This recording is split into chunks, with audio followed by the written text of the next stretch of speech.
Colosenses. Epístola del apóstol Pablo a los Colosenses, específicamente en el capítulo 3, versículos del 1 al 4. Colosenses capítulo 3, versículos del 1 al 4.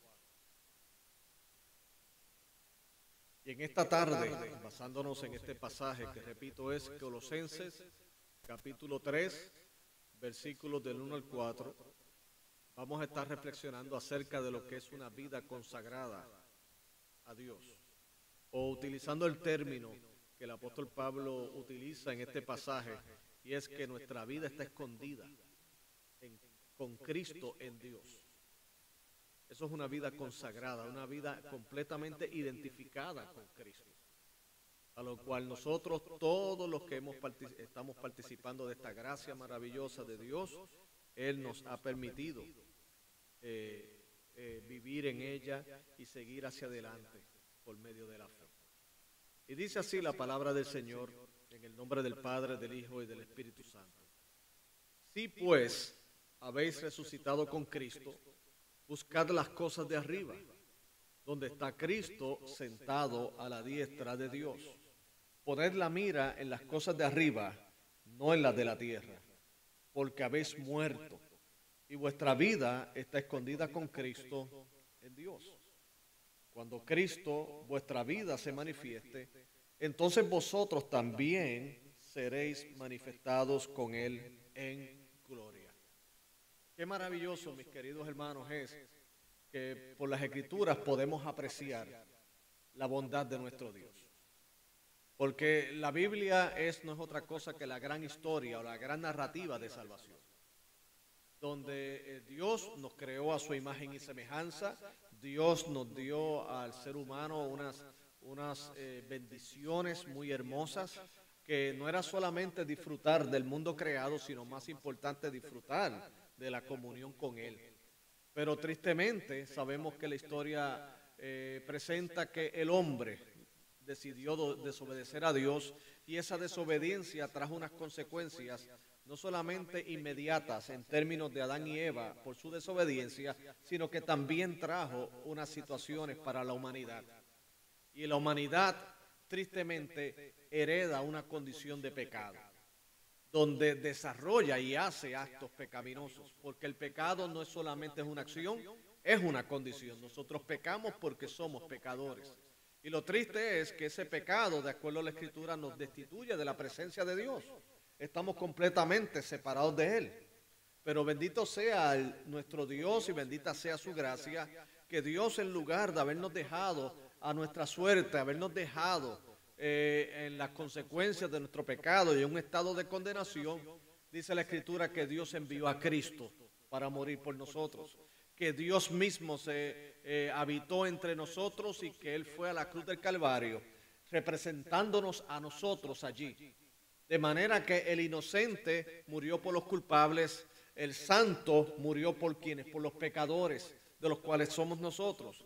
Y lo hizo no solamente para glorificar al Padre, sino que esa glorificación al Padre viene y trae salvación a nosotros, a todos aquellos que por la obra soberana de Dios hemos creído que Jesucristo es nuestro único y suficiente Salvador personal. Y es una vida maravillosa. Entonces, lo que arruinó a Adán con su desobediencia, en Cristo, con su obediencia, nosotros podemos tener esa reconciliación. Con Adán perdimos por su desobediencia nuestra amistad y nuestra paz con Dios. Por la obediencia de Cristo nosotros tenemos paz para con Dios y somos reconciliados con Dios. Adán nos trajo la muerte espiritual. En el caso de la obediencia de Cristo nos trae la vida espiritual. En el caso de la desobediencia de Adán, nos trajo a nosotros desesperanza y nos trajo a nosotros tristeza y dolor, mientras que por la obediencia de Cristo nos ha traído esperanza, nos ha traído paz y nos ha dado la vida eterna. Por eso nosotros le adoramos y le glorificamos por siempre. Por eso es que este mensaje es digno de ser recibido por todos, como dijo el apóstol Pablo a Timoteo, que Cristo Jesús vino a morir por los pecadores, de los cuales yo soy el primero, dijo el apóstol Pablo. O sea, es digno que nosotros compartamos este mensaje y demos por gracia lo que por gracia hemos recibido. Ahora, estando nosotros en este estado de justificación, estando nosotros en este estado de bendición, estamos viviendo en este mundo. Estamos viviendo en un sistema que necesita precisamente participar de lo que nosotros estamos disfrutando. Y tenemos ese gran reto de compartir la fe. Pero también tenemos otro reto, y es que según Jesucristo, nosotros estamos llamados a ser luz de la tierra. También hemos sido llamados a ser sal. Luz porque resplandece y se distingue de las tinieblas, y sal porque le da no solamente propósito, no solamente le da sabor, sino más importante, la sal impide la corrupción, porque la sal antiguamente fue utilizada para preservar las carnes de la corrupción. Entonces nosotros como iglesia, nosotros como creyentes, somos llamados a iluminar este mundo en tinieblas y ser y hacer la diferencia para la gloria de Dios. Ahora, si no hacemos nuestras funciones de sal, en las funciones primarias de ese elemento, sin embargo, entonces vendríamos a ser pisoteados. Así que tenemos un gran privilegio, una gran bendición de que todavía estemos aquí. Y de que el mismo Jesucristo oró por nosotros, dice en Juan capítulo 17, porque Él dijo: Señor, yo te pido, no te pido que los quites del mundo, sino que los guardes del mal. Porque Él está muy consciente que uno de los grandes retos de aquellos que hemos experimentado esta gracia, de que el Espíritu de Dios continúa trabajando, es que nuestro medio ambiente, nosotros desempeñarnos en un sistema donde no ayuda a contribuir en nuestro crecimiento espiritual. Al contrario, a lo que contribuye es a tratar de alejarnos de nuestra fe espiritual. O sea, nosotros estamos en un sistema donde como creyentes estamos en contracultura. O sea, nosotros aprendemos los valores del reino, nosotros aprendemos las prioridades del reino, pero nos desempeñamos en un ambiente donde está completamente ciego a Dios, está completamente sordo a Dios, y aún peor aún, están muertos espiritualmente.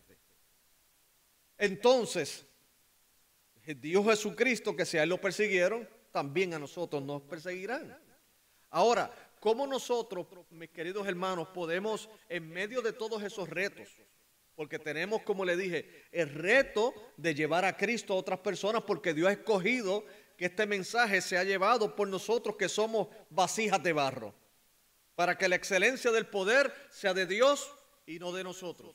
Pero también tenemos el reto de que hay un mundo que alrededor es muy hostil a nuestro mensaje y que también bombardea nuestra mente con mensajes, con filosofías, con pensamientos, para tratarnos de extraviarnos de nuestra sincera fidelidad a Cristo.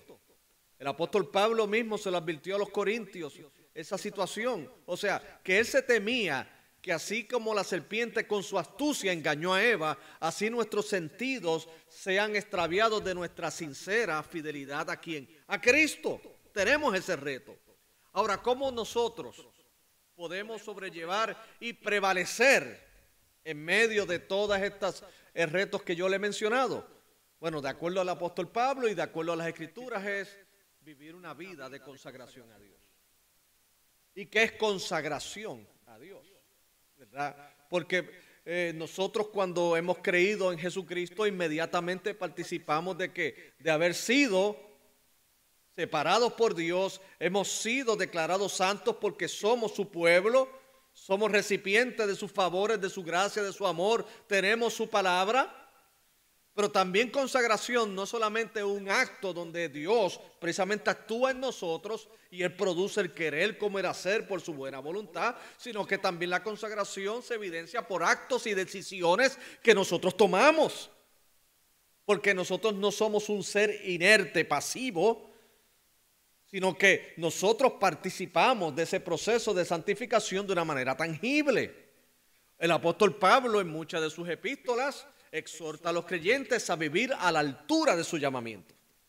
¿Y qué es vivir a la altura de su llamamiento? Es tomando las decisiones y guardando el corazón. Como dice la Escritura, sobre toda cosa guardada, guarda tu corazón, porque de él que mana la vida. Y el corazón se utiliza como una imagen para representar los pensamientos y el asiento de donde se toman las decisiones y todo lo que hay en el alma, en el espíritu del hombre. Porque como bien dice en uno de los libros de sabiduría, dice que tal cual es el pensamiento del hombre, así es que la persona. Entonces el apóstol Pablo, cuando le escribió a los colosenses, entre muchas y lindas y hermosas exhortaciones que él incluye en esa epístola, está presentando la triste realidad de uno de los retos que yo le acabo de mencionar. Y es que precisamente la iglesia de Colosa, sus creyentes estaban bajo las amenazas de un sinfín de creencias religiosas que estaban permeando en ese ambiente. O sea, déjeme decirle que tristemente desde antes de Cristo y aún después de la ascensión de Cristo a los cielos, siempre aún el mundo no solamente es enemigo en decir no creo en Dios, pero también demuestra su enemistad tergiversando lo que Dios ha dicho. O sea, han inventado filosofías, han inventado historias, han inventado mitos que lo que tristemente buscan es desviarnos ¿de qué? De nuestra vida espiritual y de lo que Dios quiere formar que en nuestros corazones. En el caso de los colosenses, en el mismo capítulo 2, verso 8 en adelante, el apóstol Pablo le hace una admonición, le hace una advertencia, donde dice de la siguiente manera: mirad que nadie os engañe por medio de filosofías y huecas sutilezas, según las tradiciones de los hombres, conforme a los rudimentos del mundo y no según Cristo. Porque, mis queridos hermanos, algo que debemos tener bien conscientes es lo siguiente, y es que el mundo que no conoce a Dios a veces trata de entender los misterios de la fe sin ellos haber sido regenerados y cambiados por Dios. Entonces lo que hacen es que forman sus propias formas de pensamientos, y una de ellas es decir, bueno, si Cristo tiene algún tipo de valor para nuestra vida, pero no es suficiente. ¿Yo? Repito, uno de los pensamientos es decir, bueno, Cristo es algo bueno, Cristo es algo positivo, Jesucristo fue un buen maestro, enseñó buena ética, fue un hombre que se fue en contra del sistema, era un hombre que se atrevió a enfrentar a los poderes y a las autoridades, pero, y eso es lo triste, el pero aún así Él no es suficiente. O sea, tenemos que complementar toda esa fe y todo ese mensaje que Dios nos ha dado con otras creencias. En otras palabras, Cristo no es suficiente en su mensaje, Cristo no es suficiente en su obra, Jesucristo no es suficiente para sostenernos a nosotros. Así que hay que complementarlo con otros sistemas de ideas. En el caso de los colosenses, allí eran varias que estaban allí presentes, era como lo que se conoce como un sincretismo religioso, y es que entre ellos estaban algunos judaizantes que sí habían creído que Jesucristo era el Mesías hasta cierto punto, pero sin embargo, como parte de sus creencias, entendían que aún Cristo todavía no era suficiente, puesto que entonces tenían que circuncidarse y guardar ciertas ceremonias y obras de la ley para ser justificados delante de Dios. Entonces, el mismo Jesucristo, el mismo apóstol Pablo, había denunciado ese tipo de situación en las Gálatas cuando había dicho que si nosotros le añadimos a la fe obras, entonces eso es otro evangelio, porque el único evangelio es el de la gracia de Dios, y es que solamente por la fe en Cristo nosotros somos salvos, no por las obras de la ley. Otra amenaza filosófica o religiosa de ese tiempo era que algunos de una manera u otra estaban adorando a los ángeles. El apóstol Pablo dice en el verso 18 del capítulo 2, nadie os prive de vuestro premio, afectando humildad y culto a los ángeles, entremetiéndose en lo que no ha visto, vanamente hinchado por su propia mente carnal. O sea, había personas que estaban ya dentro de sus creencias llevando una especie de adoración angelical. O sea, que cuando algunos, y de hecho en ciertas creencias religiosas contemporáneas, usted escucha cuando prácticamente le está diciendo, bueno, órale a tal santo, órale a tal ente espiritual. Aunque ellos dicen creer en Jesucristo, es como si el mensaje que transmitieran es, o Cristo está demasiado ocupado para atenderme, de manera que para yo llegar al mediador necesito otros mediadores, o sencillamente Cristo no es suficiente. Recuerdo que cuando yo era niño, en una conversación religiosa, que una persona ya un adulto, nos estaba diciendo acerca de que a cuántos santos y a cuántas entidades religiosas, espirituales había que orarle para que Dios nos concediera las peticiones.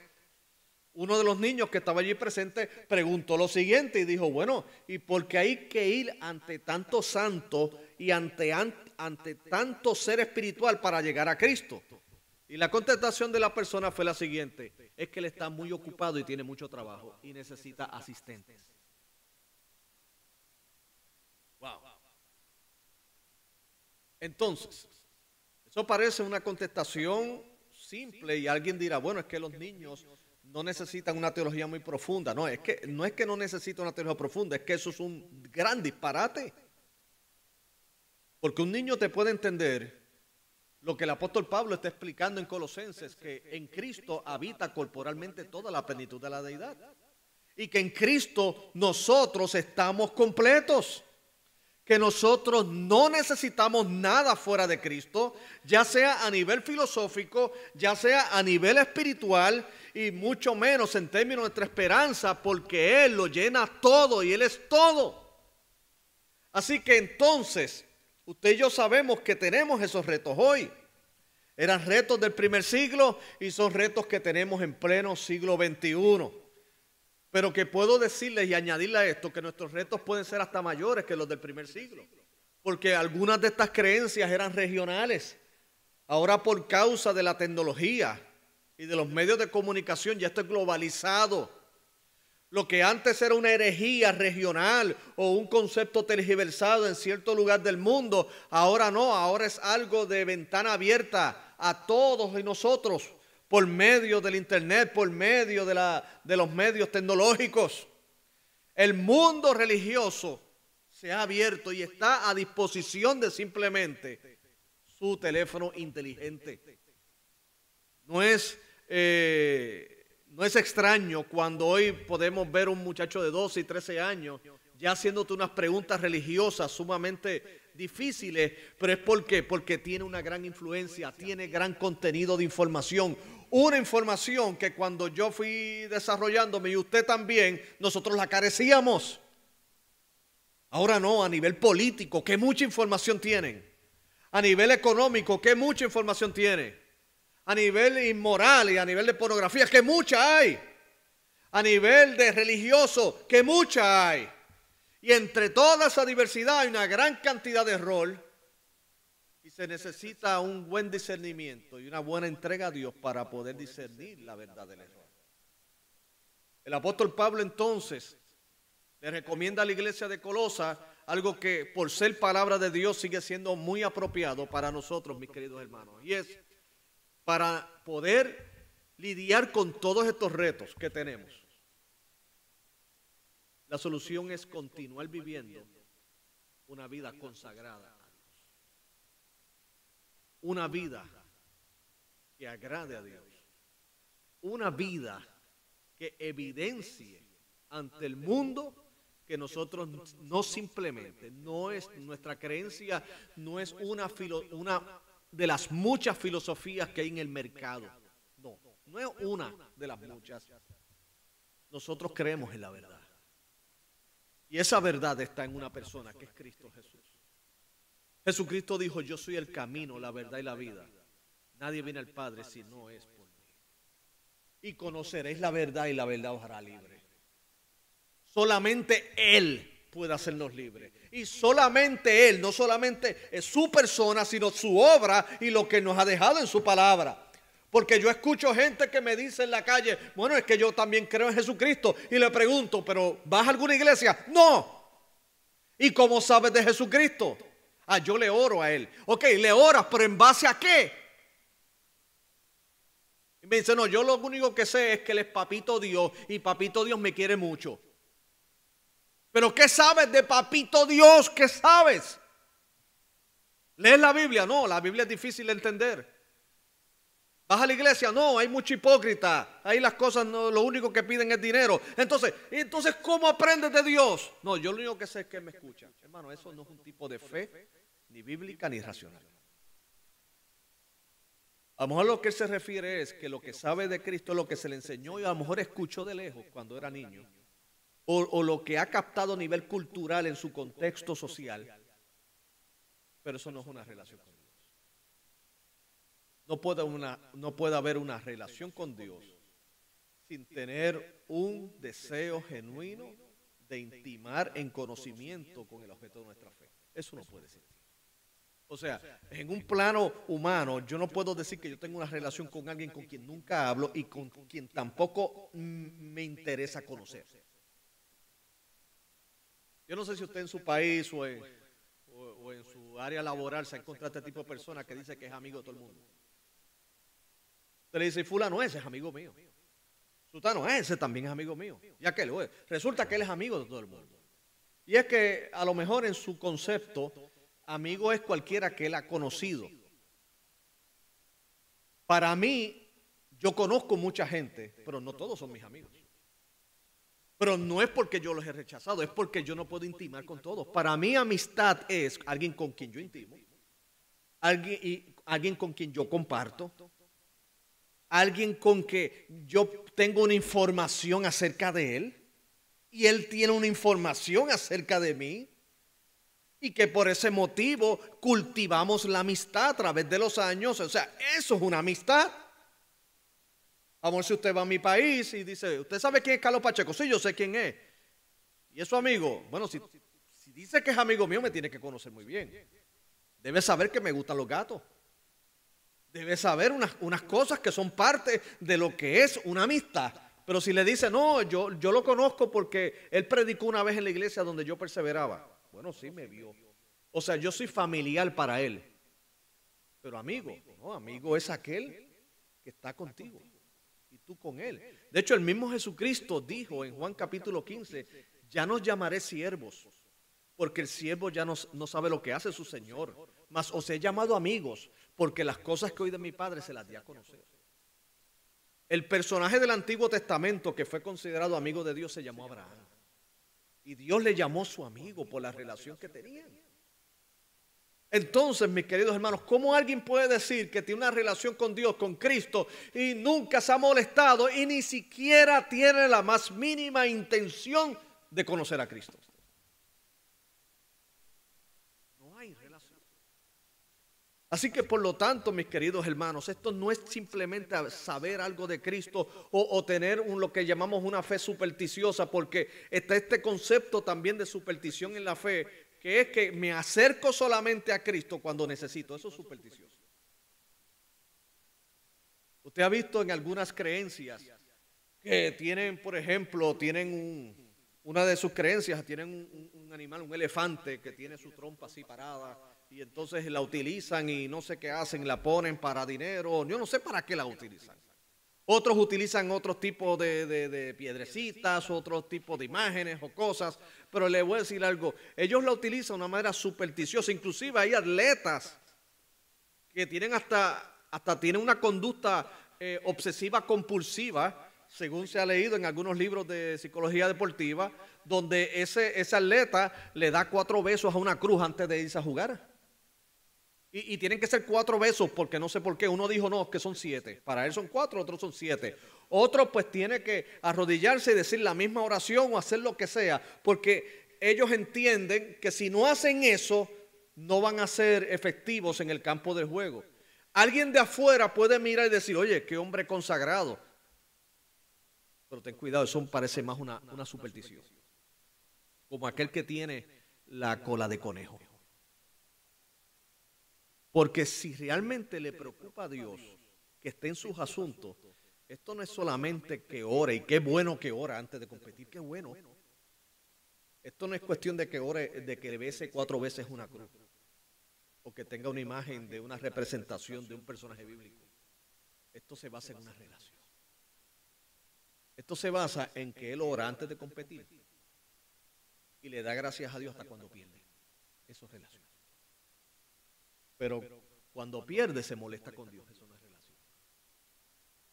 Cuando es relación, todos los millones que gana, parte de eso es para ayudar a gente con necesidad y ayudar a la obra misionera. Eso es relación. Quiere conocer la palabra de Dios. Quiere cultivar. Eso es relación con Dios.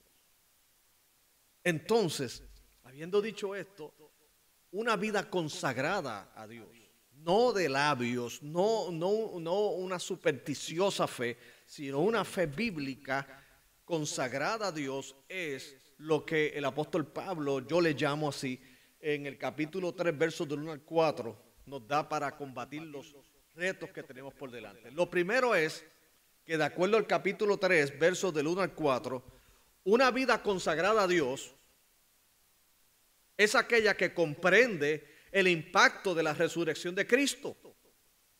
Repito, una vida consagrada a Dios, una vida que está escondida con Cristo en Dios y que está, sus oídos escuchan, oyen muchas voces, pero no se dejan influenciar, es porque primeramente comprende el impacto de la resurrección de Cristo. Dice en el capítulo 3, verso 1, si pues, y mira aquí, esto es una expresión condicional, si pues habéis resucitado con Cristo, buscad las cosas de arriba, donde está Cristo sentado a la diestra de Dios.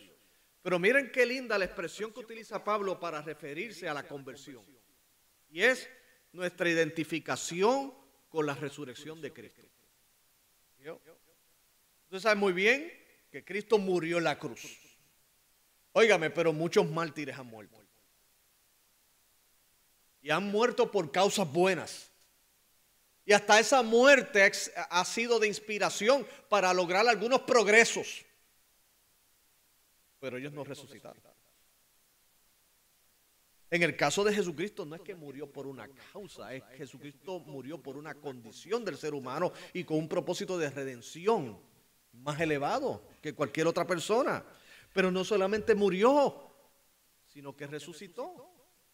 Entonces la resurrección, de acuerdo a la Biblia, no es simplemente nuestra admiración del poder que tuvo Dios para levantar a Cristo de los muertos, sino de lo que eso representa para mí espiritualmente y para ti hoy.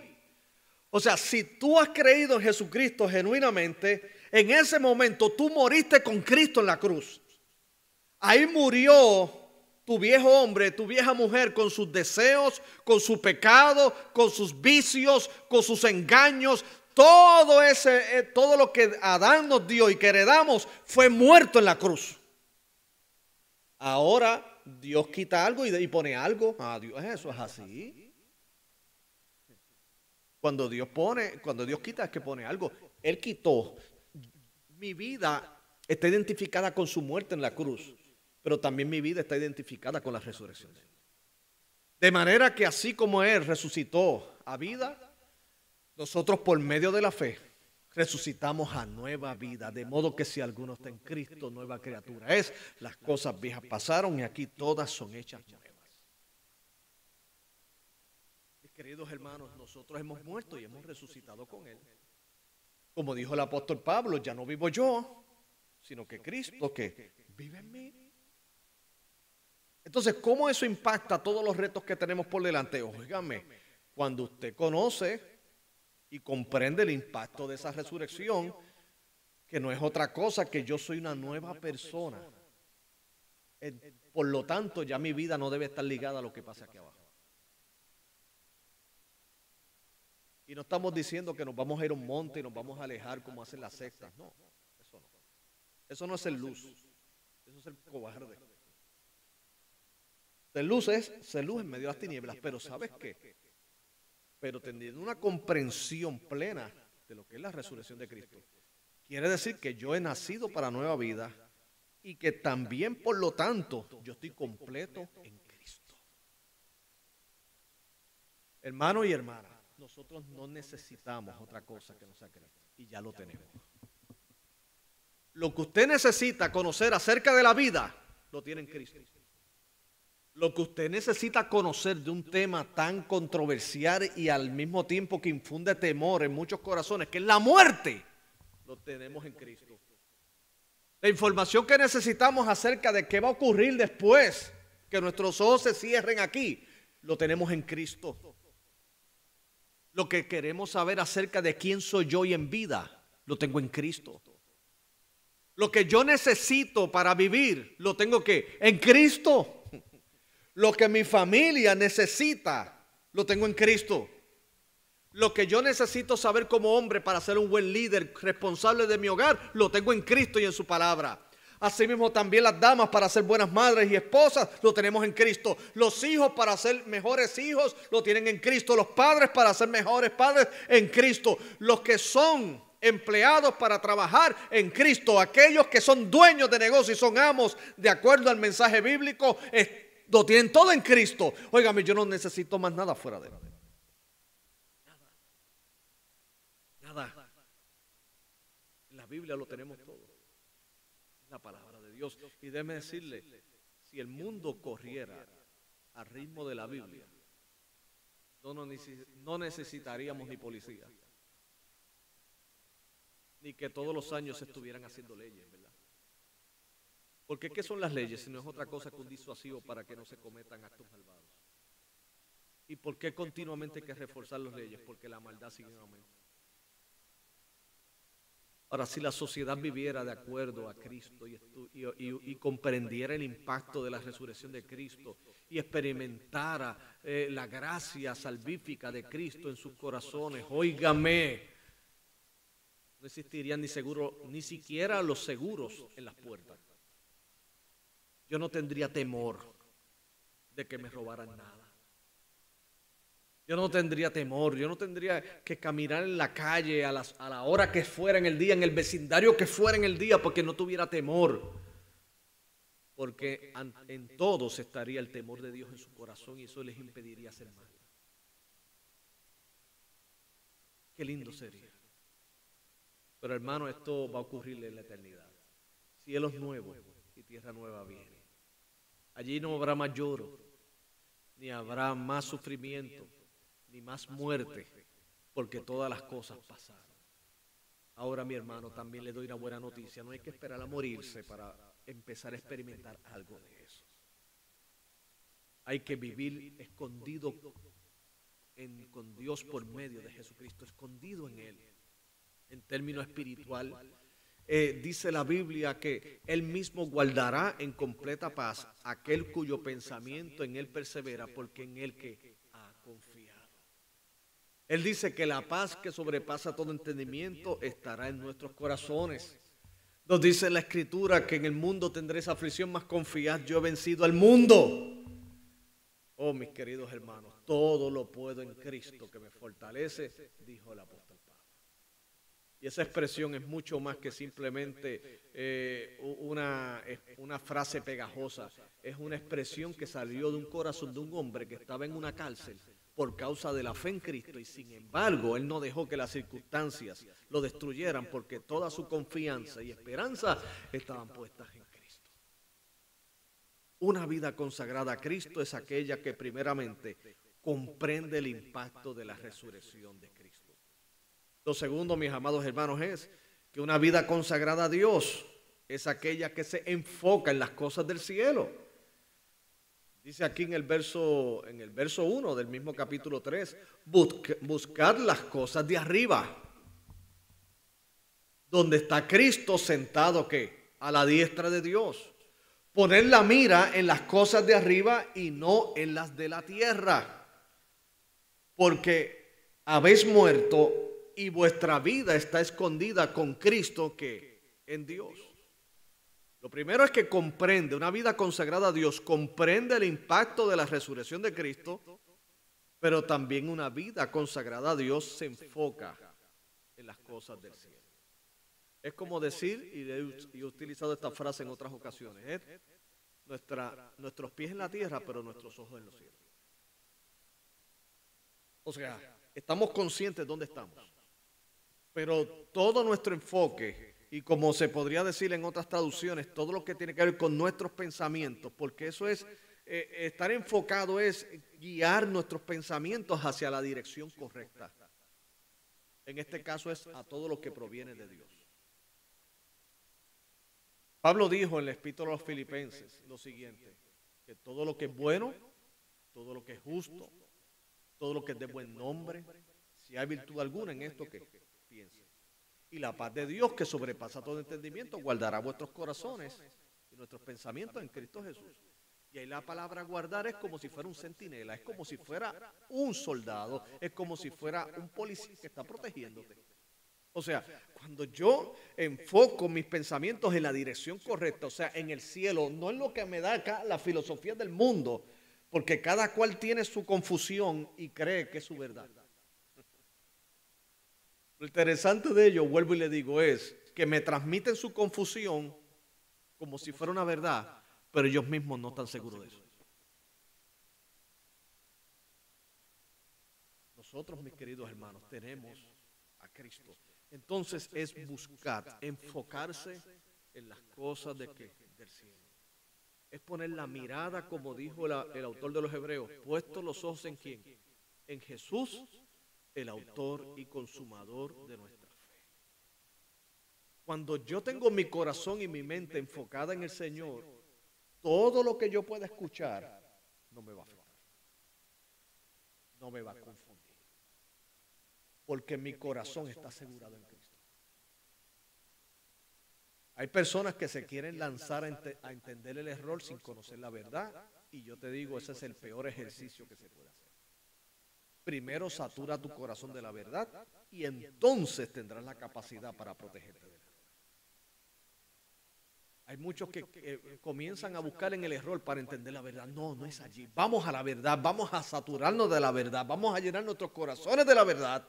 Y entonces cuando vengan las diferentes voces que se dan a nuestro alrededor, óigame, podemos llevarlos ante el trono de Cristo y simplemente se quedan en los pies de Él. Yo escuchaba a un joven que en un momento dado estuvo muy consagrado a Dios, muy consagrado. O parecía que estaba consagrado, o sea, en términos de que no faltaba servicios y estaba siempre en una especulación. Una cosa es querer aprender y otra es como siempre estar especulando. Y llegó un momento dado que puse en cuestionamiento si Dios existía. Un muchacho que parecía muy consagrado y un día me hace esta pregunta, pastor, y yo realmente Dios existe. Yo le digo, ¿tú me preguntas eso a mí? Si tú hablabas de esto. Me dice, sí, pero es que fulano de tal dice, fulano de tal dijo, aquel enseñó, aquel lo vi en el programa de entrevistas y dijo, vi aquello, escuché lo otro. O sea, lo único que me estaba hablando era de un montón de voces. Y yo le dije, dentro de todas esas voces, ¿cuál es autoritativa? Porque si alguna de ellas te confundió es porque definitivamente tiene un peso de autoridad mayor que Dios. Y él me dijo, bueno, es que se basa en la razón. Y yo digo, bueno, ¿y la escritura tiene algo de razón o no? Porque es nuestro culto racional. Esto es la palabra. Esto tampoco es algo que nosotros se nos puncha. No. Esto es algo racional. Nada, a fin de cuentas, ¿saben qué? El problema de él ha sido el problema de mucha gente. Se ha involucrado en actividades religiosas, pero no ha cultivado su relación con Dios. Él estaba en todo. Y eso es bueno, hermano, eso es buenísimo. Pero ¿sabe algo? Para crecer espiritualmente hay que estar a solas con Dios. Esto hay que leerlo. Esto hay que internalizarlo. Hay que echar mano de las disciplinas espirituales, de la oración, de todo ello. Y entonces, y solo entonces, porque como le digo, los servicios no son el fin, son un medio para nosotros adorar a Dios. El fin de todas las cosas es que Dios sea formado por medio de Cristo en nuestros corazones. Es poner la mirada en las cosas de arriba. No podemos crecer poniendo nuestra atención abajo. Aquí hay mucha distracción. Hay demasiado sabio, entre comillas. Hay tantos que nos quieren desviar. Enfóquese en las cosas del cielo. Y lo tercero, mis amados hermanos, es que no solamente una vida consagrada a Dios comprende el impacto de la resurrección de Cristo, no solamente que una vida consagrada a Dios se enfoca en las cosas del cielo, sino que también una vida consagrada a Dios vive la esperanza de la gloria. Oh, dice en el verso 4, cuando Cristo nuestra vida se manifieste, entonces nosotros también seremos manifestados con Él que en gloria. Óigame, mi palabra favorita de entre todas las que aparecen en la Escritura es esperanza. Esperanza. Me gusta cuando nos dicen, esto se ve difícil, pero hay esperanza. Esto parece un poco cuesta arriba de lograr, pero hay esperanza.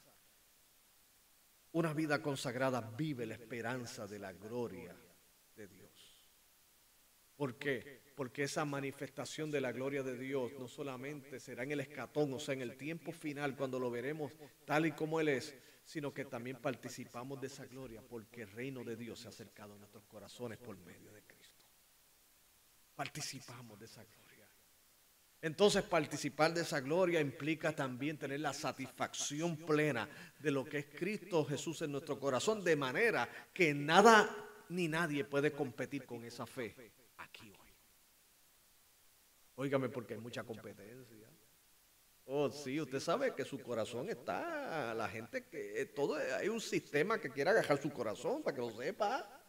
Oh, sí, sí. O sea, están muchas voces y muchos conceptos y detrás, inclusive cuando nos remontamos más a los cósmicos, Satanás y todo, buscando convencer ese corazón. Pero nuestro corazón es como cualquier hombre que es fiel a su esposa y aquella esposa que es fiel a su hombre. Podrán venir muchos murmullos al oído, muchas palabras bonitas, pero su corazón está comprometido con su amor. En este caso, ¿saben algo? Muchos están buscando nuestras rodillas, pero nuestras rodillas tienen solamente un Señor y se llama Cristo. ¿Ok? Termino con esta ilustración. En el libro de Daniel, yo veo lo que cuando Sadrach, Mesach y Abednego, estos jóvenes, veo el conflicto cósmico en términos espirituales que tiene todo creyente, y es que Satanás quiere las rodillas de nosotros. ¿Y qué digo rodillas? Es que nos postremos y la adoremos. En el caso de Sadrach, Mesach y Abednego, levantó el rey toda una estatua de oro y le dijo, el que no se arrodille ahí frente a ella, lo voy a lanzar al horno de que de fuego. Hoy día, quiero que sepas que muchas cosas quieren tus rodillas. Y nada más por el sencillo placer de saber que te tiene rendido. Quieren que tú rindas tu corazón a algo que no sea Cristo. Aún la persona más orgullosa en este sistema que dirá, no, yo no me rindo ante nadie. No, tú te estás engañando. Siempre uno se rinde a alguien. El asunto es si uno se rinde a la persona o a la causa correcta. Pero todo el mundo se rinde. Hay gente que se ha rendido a la ambición.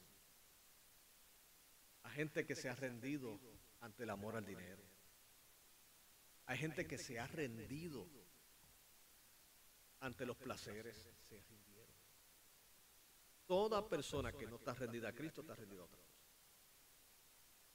Y a estos jóvenes le dijeron, si tú no te rindes y no te arrodillas, vas para el horno de fuego. Y lo que contestaron estos jóvenes fue lo siguiente. Quiero que sepas, oh rey, que no nos vamos a arrodillar frente a tu estatua.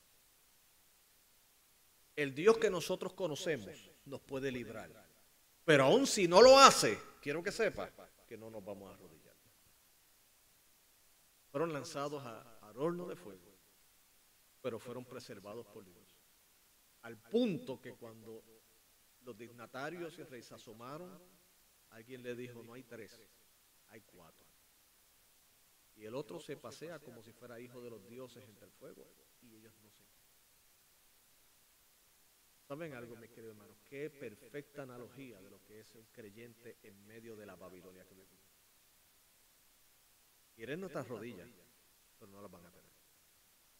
Van a calentar el fuego bien duro, porque dice allí, en ese pasaje de Daniel, que dice que calentaron ese horno como hubiese, para que quedasen ellos fulminados al momento. Pero ni eso los intimidó a esos muchachos. Y aún el fuego más fuerte que pueda encender el mismo infierno jamás quemará a un hijo de Dios. Porque cuando salieron de allí, no solo el milagro fue que su vida fue preservada, es que dice que no olía ni a humo. ¡Ni a humo! Esta mañana me monté en un vehículo, que es el que estoy rentando para hacer mi viaje posterior. Y parece que el que lo usó antes que yo fumaba mucho. Yo lo único que yo pensaba y decía, ay Dios mío, cuando alguien me salude en la iglesia va a pensar que el pastor se fumó como 4 cigarrillos. Y es que el carro, cuando yo me monté, mi esposa me dice, Carlos, que olor a cigarrillo. Y dije, tú sabes que yo no fumo. Y ella me dice, no.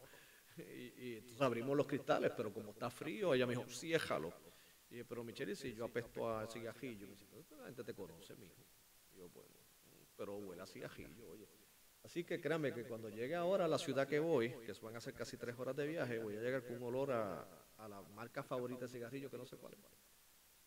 Pero ¿saben qué? El asunto es que estos jóvenes ni a humo olían. Porque cuando tú tienes una vida consagrada a Dios, te repito, el impacto de la resurrección de Cristo impide, esa comprensión impide que otros te puedan convencer que tú no estás completo en Cristo. Tú estás completo y completa en Cristo. Segundo, tú enfocas tus pensamientos allá, en la palabra de Dios y en lo que es bueno, lo que es puro. Todo lo demás lo podrás, sabes que hay sonidos por ahí, pero jamás cautivarán tu corazón porque tu corazón está guardado en Cristo Jesús.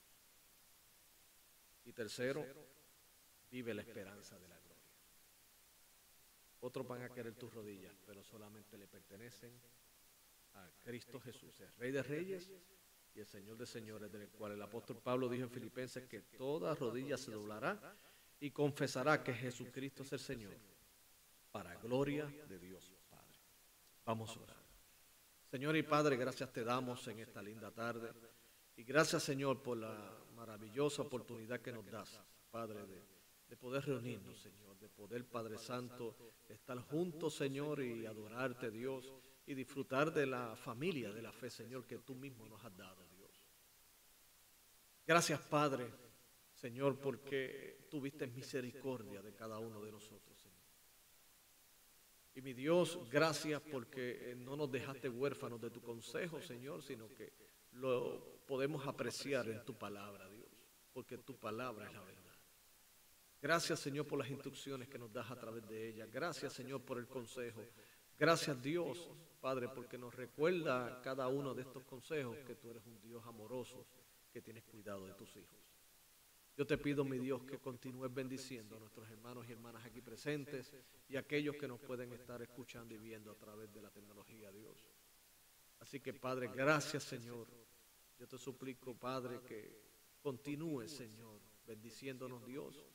Y, Señor, estamos asegurados en ti, como bien dice en tu palabra, Señor, que tú nos afirmas y nos mantienes, Señor, hasta la venida de nuestro Señor y Salvador Jesucristo.